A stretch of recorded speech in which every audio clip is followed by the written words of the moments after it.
ভারতীয় পণ্য আমদানিতে মিত্র ওয়াশিংটনের 25% বাড়তি শুল্ক আরোপের ঘোষণায় ক্ষুব্ধ ও হতাশ দিল্লি। তবে এর প্রতিক্রিয়ায় তাৎক্ষণিকভাবে প্রতিশোধমূলক পাল্টা পদক্ষেপ নেয়ার পরিকল্পনা করছে না তারা, বরং কিভাবে বাণিজ্য সহ অন্যান্য খাতে লেনদেন বাড়িয়ে শুল্ক হার সহনীয় করা যায় সে কথাই ভাবছে দিল্লি।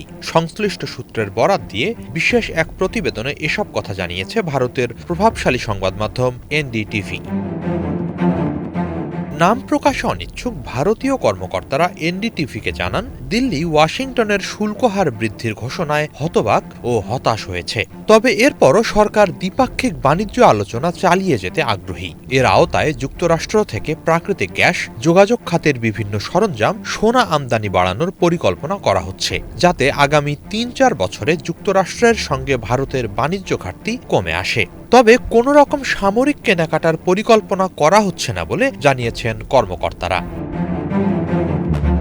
একই কথা জানিয়েছে প্রভাবশালী মার্কিন সংবাদ মাধ্যম ব্লুমবার্গ। সংশ্লিষ্ট বিভিন্ন সূত্রের বরাত দিয়ে বিশেষ এক প্রতিবেদনে তারা জানিয়েছে, ভারত যুক্তরাষ্ট্রকে খুশি করতে বাণিজ্য খাতে লেনদেনে ভারসাম্য তৈরির ব্যাপারে ভাবনা চিন্তা চালালেও সামরিক খাতে লেনদেনের কথা ভাবছে না। যুক্তরাষ্ট্র ভারতকে অত্যাধুনিক মার্কিন F-35 যুদ্ধবিমান কেনার প্রস্তাব করলেও ভারত তা নাকচ করেছে বলে জানিয়েছে তারা।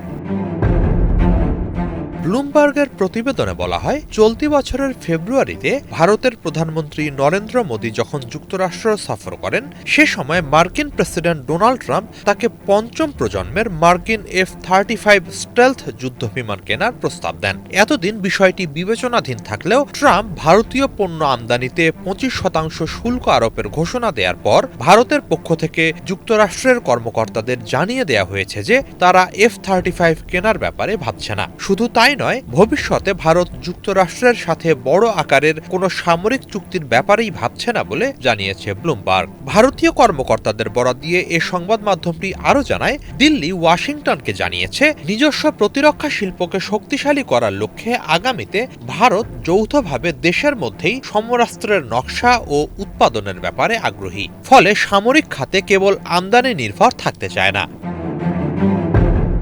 অন্যদিকে ৩০ জুলাই দিন দিন রাশিয়ার সাথে ভারতের সামরিক লেনদেন বেড়ে চলায় ব্যাপক ক্ষোভ জানিয়েছেন ট্রাম্প। এককভাবে রাশিয়ার কাছ থেকে ভারতের বেশিরভাগ সামরিক কেনাকাটা নিয়ে প্রশ্ন তুলেছেন তিনি। শুধু তাই নয়, রাশিয়ার জ্বালানি ক্রয়ের ক্ষেত্রে শীর্ষে থাকা দেশগুলোরও একটি ভারত। ক্ষুব্ধ হয়ে এক পর্যায়ে দুই দেশের অর্থনীতিকেই মৃত ও পতনশীল বলে অভিহিত করেন ট্রাম্প। ভারতের সাথে যুক্তরাষ্ট্রের সামগ্রিক বাণিজ্যিক ঘাটতি বিপুল, এ নিয়েও ক্ষোভ জানান ট্রাম্প। গত বছর যুক্তরাষ্ট্রের সঙ্গে ভারতের বাণিজ্য ঘাটতি ছিল প্রায় $৪৩ বিলিয়ন। রাশিয়ার সাথে ঘনিষ্ঠতা বৃদ্ধি ও বাণিজ্যিক ঘাটতির প্রেক্ষাপটে যুক্তরাষ্ট্রের treasury secretary Scott Bessent Bharat যুক্তরাষ্ট্রের বিশ্বস্ত বৈশ্বিক অংশীদার নয় বলেও অভিযোগ তুলেছেন। হিজল জোবায়ের, বাংলা ভিশন।